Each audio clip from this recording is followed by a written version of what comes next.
श्वा माने बीती हुई कल, आगे आने वाला कल, श्वा। विश्व माने ऐसी एक विशिष्ट समय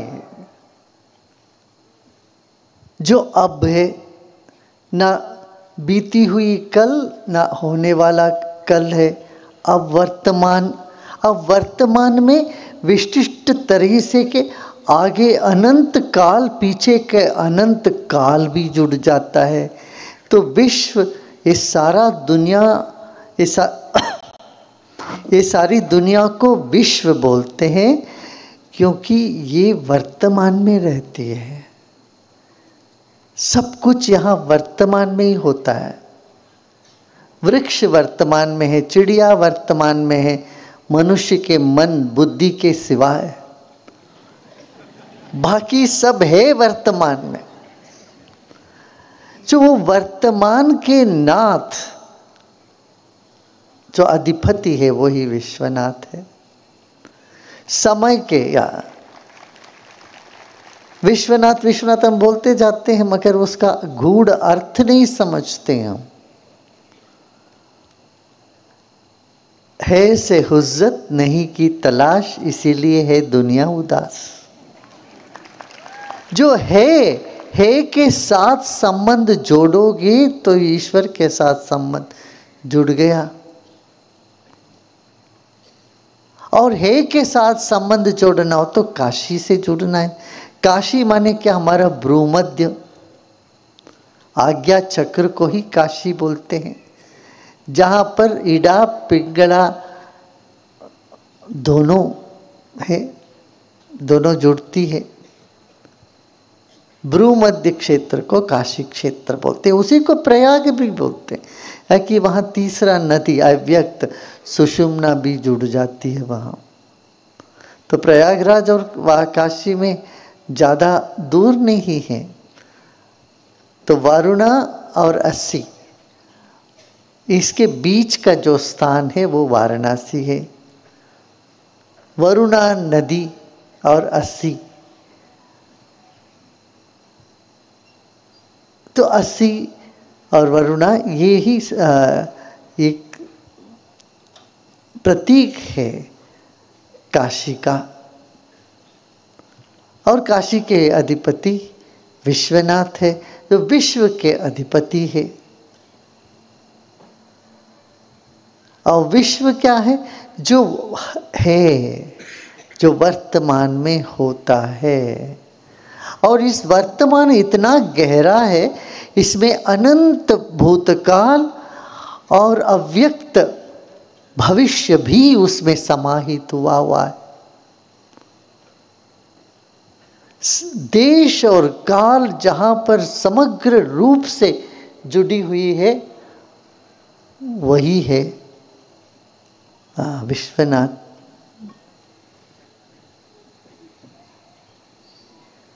सुनो, यह रखने की जरूरत है। अभी कुछ है क्या? नहीं, वो तो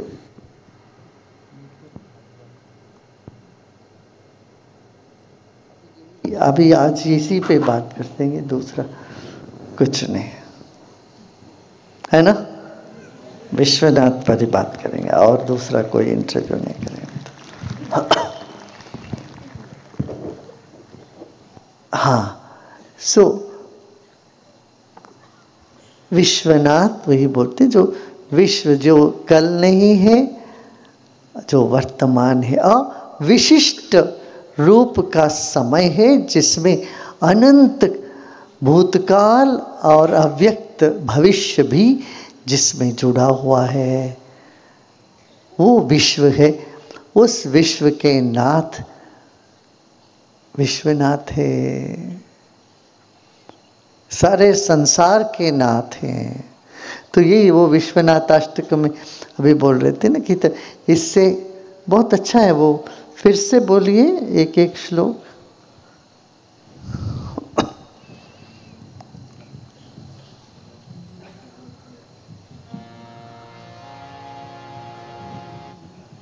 गंगातरंग रमणीय जटाकलापम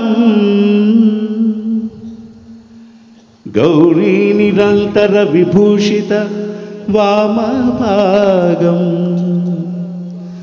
नारायण प्रियमनंगमदापहारम् वाराणसी पुरपतिं भज विश्वनाथम्।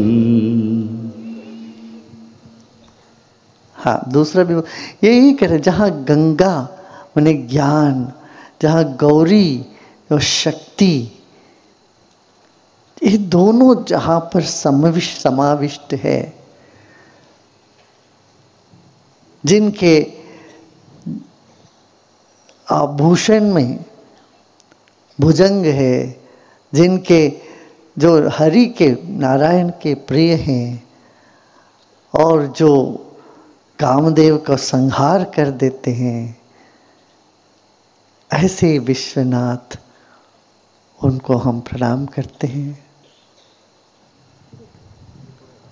वाचामगोचरमनेक गुणस्वरूपम्। हाँ, जो वाणी के पकड़ में नहीं आते, इसका वर्णन करो, समझ, वाणी की ही पकड़ में नहीं आते तो समझाओगे कैसे, समझोगे कैसे? समझ के बाहर है, इतने सारे गुणों के खान है। हाँ, वाचामगोचरमनेक गुणस्वरूपम् वागीश विष्णु सुरसेवित पादपीठम् वामेन विग्रह वरेण कलत्रवन्तम् वाराणसी पुरपतिं भज विश्वनाथम्। अक्सर शिव का नाम सुनते हैं, हम समझते हैं शिव तो पुरुष है, मगर कहते नहीं नहीं, इनके आधा शरीर स्त्री भी है। तो शिव पुरुष भी है, अर्धनारीश्वर है, पुरुष भी है, स्त्री भी है, मगर इस सब संसार जो बना है ये स्त्री पुरुष के संयोग से बना, और ये स्त्री पुरुष संयोग से भी परे जो चेतना है वो इन दोनों को साथ में लेकर के है, इनसे दूर नहीं है, ये कहते हैं। और बड़ी सुंदरता तुझमें समाया हुआ है, तुझसे और सुंदर कोई चीज है ही नहीं, सुंदरता का नाम ही शिव है, ये बता रहे। मगर देखने में बड़ा भयंकर लगते, जिसके रुंड माल है, भस्म लगाए हुए हैं, जटा वटा है और सांप है। सांप से तो कोई, सांप को तो कोई सुंदर तो कह ही नहीं पाएंगे, सबको डर लगता है सांप को देख। मगर और भूत प्रेत इनके गण हैं, ये सब के भीतर भी, इन सब के बावजूद भी जो तत्व है शिव तत्व, वो अति सुंदर है, ये कह रहे हैं। हाँ, शीतांशु शोभित किरीट विराजमानम् बाले क्षणानल विशोषित पंचबाणम् नागादिपराजित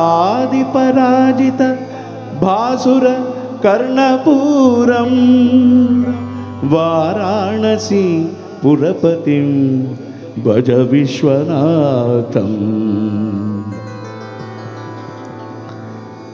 देखिए, हम कई सुनते हैं मगर सुनते वक्त पूरा ध्यान से नहीं सुनते। सर्प जागृत अवस्था का प्रतीक है, सर्प बहुत जागृत अवस्था को इंडिकेट करता है, सूचित करता है। तो जिनका कान में सर्प है, इसका मतलब जिनका श्रवण इतना सूक्ष्म है और क्या कहेंगे, जागृत है। ऐसे ही जिनके जो सारे भूषण और जिनमें जो मधुरता है वो ऐसे प्रकट हो रही है, वही हमारे विश्वनाथ है। पंचाननं दुरितमत्त मतंगजानं नागांतकं धनुजपुंगव पन्नगाना दावानलं मरणशोक जटाविना दावानलं मरणशोक जराटवीनं वाराणसी पुरपतिं भज विश्वनाथं। मृत्यु की जो शोक है, दर्द है, पीड़ा है, वो शिव ही समाप्त कर सकते हैं। मृत्यु का भय को दूर करना हो तो शिव के शरण में जाओ। डर का कारण ही यही है कि हम अपने आप को अलग मानते हैं, अपने आप को विमुख कर लेते हैं सत्य से, प्रकाश से और दैवत्व से। और देवों के देव महादेव सबके मरण भीति को दूर कर देंगे। करते रहे हैं, कर रहे हैं, ये कर रहे हैं। तो ईश्वर के शरण में जाओ तो भीति भय आपको छोड़ के भाग जाएगा। एक हाँ, तेजोमयं सगुण निर्गुणमद्वितीयम् आनन्दकन्दमपराजितम् अप्रमेयं नागात्मकं सकलनिष्कलमात्मरूपं वाराणसी पुरपतिं भज विश्वनाथम्।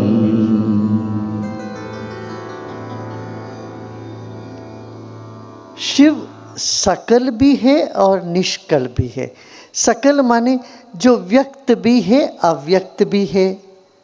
जो दिखता है वो सकल है। निष्कल माने जो दिखता नहीं है। और ऐसे गुण भी है, निर्गुण भी है। सभी गुण शिव के ही हैं और सभी गुणों के परे भी वो हैं। और वो कैसे? तुम्हारे आत्मा के स्वरूप में, हमारी आत्मा रूपी हो तुम। और कैसे? ज्योतिर्मय है और ज्योति के रूप में हो। ज्योति से सब कुछ दिखता है, ऐसे ही ज्योति स्वरूप है वो। ज्योतिर्मयम, ज्योति के स्वरूप में तुम हो। एक कहानी भी है ना, पुराण में एक कहानी है। शिव पहले जब प्रकट हुए तो बिल्कुल एक ज्योति के स्तंभ के रूप में प्रकट। उसका फिर ब्रह्मा और विष्णु ढूंढने गए, इनका पाँव कहाँ है, सिर कहाँ है, देखने जाएंगे। पाँव देखने के लिए विष्णु गए। हजारों साल चलते गए, चलते गए, चलते गए, पाँव नहीं मिला, थक गए, वापस आ गए। ऐसे ब्रह्मा बोले अच्छा हम ऊपर जाते हैं, तो ऊपर सिर देखने जाते हैं। सिर देखने गए, हजारों युग युगांतर तक गए और वहाँ पर भी थक गए, वापस आ गए, उनको भी नहीं मिला। तो बोले ना सिर है ना पैर है। जब कोई बात कहता है तो कहते हैं इसका सिर नहीं, पाँव नहीं है, सिर नहीं, पैर नहीं है, फालतू बात ऐसे कहते हैं ना। माने शिव अनादि है, अनंत है, इसका शुरू नहीं है, इसका अंत नहीं है। पाँव, इसका कोई दिशा भी नहीं है। हर दिशा में जो होते हैं उसका दिशा कहाँ से आ गया? दिशा तो किसी एक चीज को लेके होती है ना भाई। अब पृथ्वी से ऊपर आउटर स्पेस में जाओगे, वहां दिशा कुछ नहीं चलेगा। वहां पृथ्वी में उत्तर ध्रुव दक्षिण ध्रुव होने की नजर, और सूरज उगता है, सूरज ढलता है, तो हमें दिशा आ गई। तो दिशा के ऊपर जो है, जो सब गुणों के साथ और गुण के परे भी है, वो है विश्वनाथ। और कैसे? आत्म स्वरूप, हमारे आत्मा के स्वरूप में है वो, मुझ में ही है, ये भाव करना है। इसीलिए मैं कहता हूं ना, ये बड़े बड़े मूर्ति रख के लोग सोचते हैं शिव ऐसा है, फिर तो मन में हो जाता है शिव उनका जो निर्गुण निराकार स्वरूप है उसका अनुभव नहीं कर पाएंगे। वो फिर एक मूर्ति को देख के, उसका चेहरे को देख के समझते हैं ऐसा ही होंगे शिव। शिव इसीलिए शिव को नीला स्वरूप क्यों दिया है? आकाश जैसे अनंत, अनंतता का प्रतीक के रूप में नील वर्ण दिया। फिर भी मनुष्य को अव्यक्त से साथ संबंध जोड़ना, उसमें भक्ति करना मुश्किल होता है, इसीलिए कहा है कुछ आधार चाहिए। उस आधार के लिए उन्होंने क्या कर दिया, एक शिवलिंग, एक पिंडी रख दी। मगर मनुष्य इतना चालाक है, वो पिंडी में भी आंख रखने लग गया, उसको भी नाक बनाने लग गए। आंख, नाक, कान, ये कुछ भी पिंडी में नहीं है, शिवलिंग में कुछ भी नहीं है, मगर वो सब रखे। फिर आदमी अपना उसमें देखने लग गया, मौज करने लग गए। मगर मौज तो करे, कोई बात नहीं, मूर्ति को रखे, पूजा करे, मगर उसके पीछे जो उसका निष्कल, सकल निष्कल जो रूप है, वो ध्यानियों के लिए, योगियों के लिए अनुभूत विषय है, वो अनुभव में आने की विषय है। इसलिए कहा गया है कि किसी भी मूर्ति के पहले चरण वंदना करो, एक एक अंग की पूजा करो। चरण को ही बहुत प्रामुख्यता देखते हैं। चरण वंदना के वक्त क्या होता है, पूरा मन वहाँ समर्पित हो जाता है। जब मन समर्पित हो जाता है तो निष्कल रूप में आ जाता है वहाँ, तब कुछ भी नहीं होता, शांति, खाली हो जाता है। हाँ, तो ये सब विश्वनाथ का स्वरूप है। हाँ, रागादि दोष रहितं स्वजनानुरागं वैराग्य शांति निलयं गिरिजासहायं माधुर्य धैर्य सुभगं गरलाभिरामं वाराणसी पुरपतिं भज विश्वनाथम्। ये बहुत ही सुंदर है, अति सुंदर है। राग और द्वेष रहित हो जाए। मगर राग द्वेष हो गया तो क्या ऐसे उदासीन मनोवृत्ति हो जाएगी क्या? नहीं, अनुराग होता है। राग से दूर हो जाते हैं तो अनुराग में होना चाहिए, माने सूख नहीं जाना चाहिए। राग रहित हो गया तो माने दिल सूख गया, कुछ भी नहीं है, किसी के प्रति कोई भाव नहीं है, ऐसा नहीं है। अनुराग, राग दुख देता है हमें, राग द्वेष में बदल जाता है राग द्वेष में बदल जाता है, मगर अनुराग हमें जीवन में रस लेके आता है। अनुराग से स्वजन अनुराग, सब लोगों को अपना मानते हैं। शिव जिनको अपना मानते हैं उनके प्रति पूरा समर्पित होते हैं। जितना हम शिव में समर्पित होते हैं वो भी कम थोड़ी ना, वो भी हमसे उतना ही प्यार करते हैं, उतना ही हमसे बंधे हुए होते हैं। ये भक्तों की उद्गार है। हाँ, हम जितने प्यार में हैं और वो भी हमसे उससे कम प्यार में नहीं है, उसे कई गुना अधिक हमसे प्यार करते हैं। तो स्वजनानुराग, अनुराग है, उनके दिल में हमारे लिए बहुत प्यार है, ये कह रहे हैं। फिर आगे का लाइन बताइए। आशा विहाय परिहृत्य परस्य निंदा। इसी में स्वजनानुरागम, वैराग्य शांति निलयम गिरिजासहायम। वैराग्य और शांति ये दोनों होना चाहिए। वैराग्य जिनमें नहीं है वो बड़े कमजोर होते हैं, जिनमें जितना वैराग्य है वो उतना मजबूत होते हैं। और वैराग्य हो गया तो ये कैसा नहीं कि जैसे लोग डिप्रेस हो जाते हैं, जिसको कुछ भी पसंद नहीं आता, कुछ भी अच्छा नहीं लगता, किसी के साथ लगाव नहीं, ऐसा नहीं। शांति मिले, वह शांति भी जिसमें हो।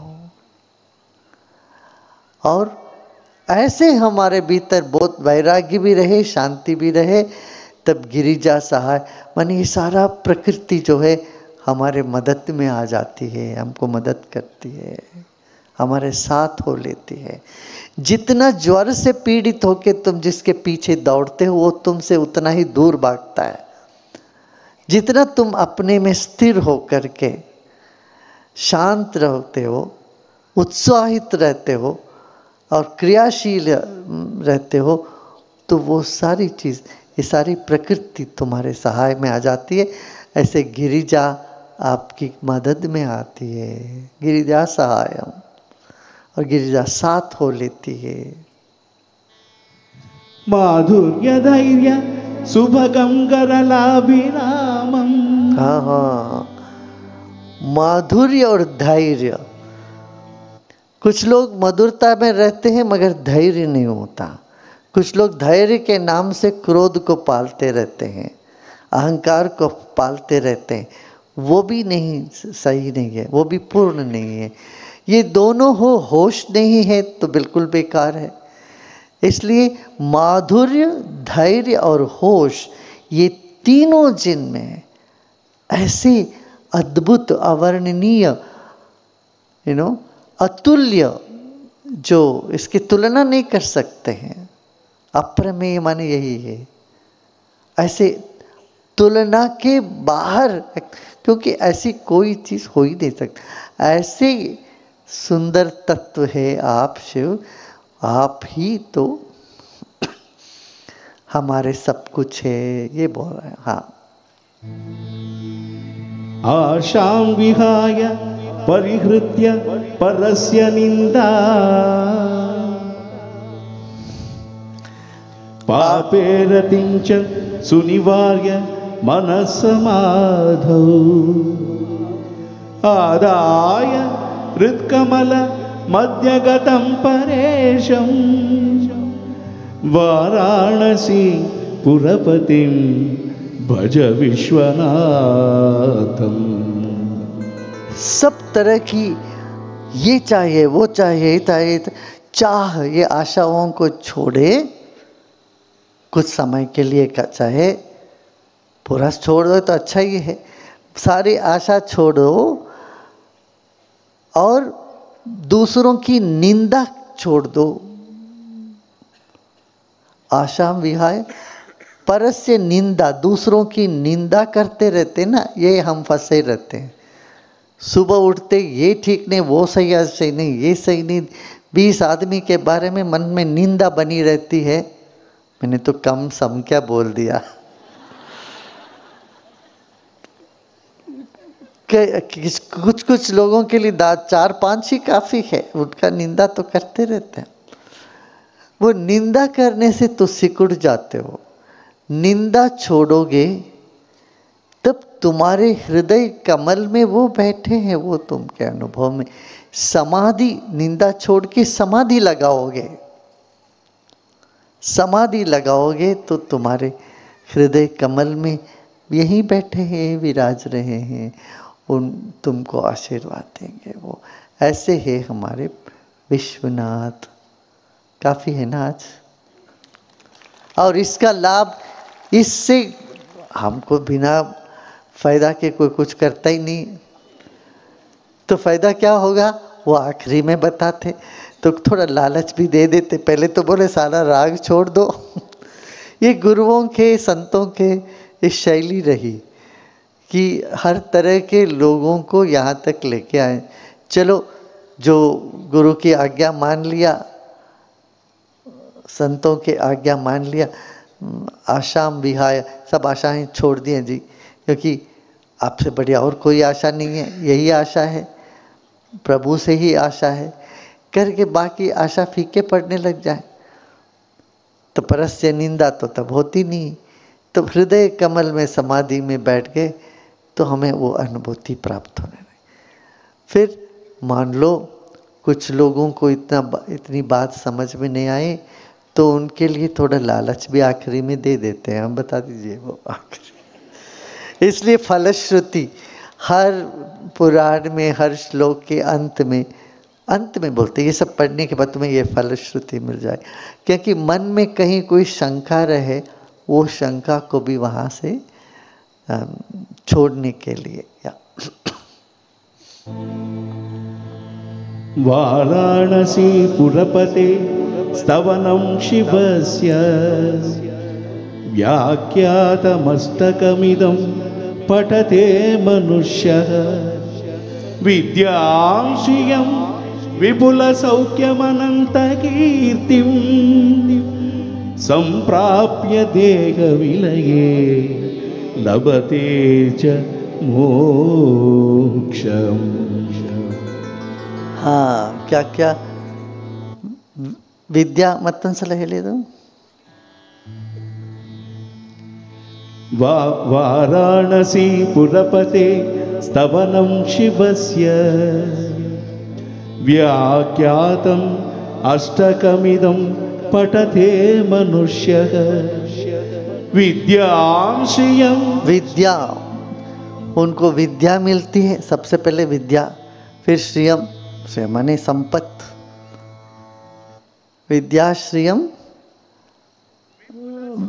विपुल सौख्यम, विपुल सौख्य, सुख मिले खूब सारे, थोड़ा सा सुख मिले ऐसा नहीं, विपुल सौख्य मिले, खूब सारे सुख मिलेगा, और अनंत कीर्ति, अनंत कीर्ति भी मिलेगी, क्योंकि कीर्ति, थोड़ा वो कीर्ति बनने से लोग खुश नहीं होते हैं, और मिलना चाहिए।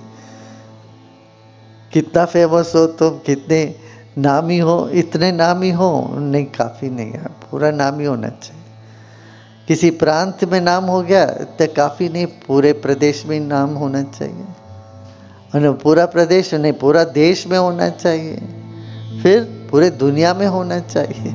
इस तरह से मन की आशाएं बढ़ती रहती है कीर्ति के लिए। मगर वो कहते हैं कि तुम शिव के शरण में आओ, अनंत कीर्ति वो भी तुम्हें मिल जाएगी, और क्या, शरीर छूटने के बाद तुम शिव में ही मिल जाओगे, मोक्ष भी तुम्हें मिल जाएगा। यही विश्वनाथ अष्टकम, यही विश्वनाथ माने घूम फिर के तुम में क्या पाओगे, इसमें तो अंतर्मुखी हो जाओ।